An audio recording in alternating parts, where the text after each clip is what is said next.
Dnes sa všetci vyjadrujú na adresu ostatných, buď kamošov, kamaráta, alebo známych, že ten alebo tá potrebuje psychoterapeuta alebo psychiatra.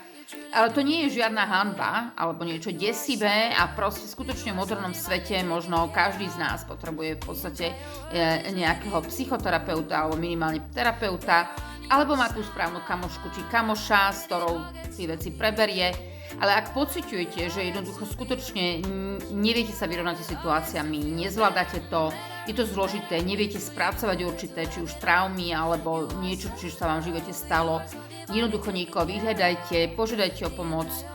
Nie je to ľahké, pretože si musíte nájsť v podstate nejakého terapeuta. Nie je to nič zlé ani ponižujúce, je to zdravý a správny prístup k životu, ktorý sa vlastne čoraz viac ukazuje ten moderný život ako veľmi neprehľadný, zaťažujúci. Správny terapeut by vám mal klásť minimálne tie správne otázky a priviesť vás v podstate k nejakému riešeniu.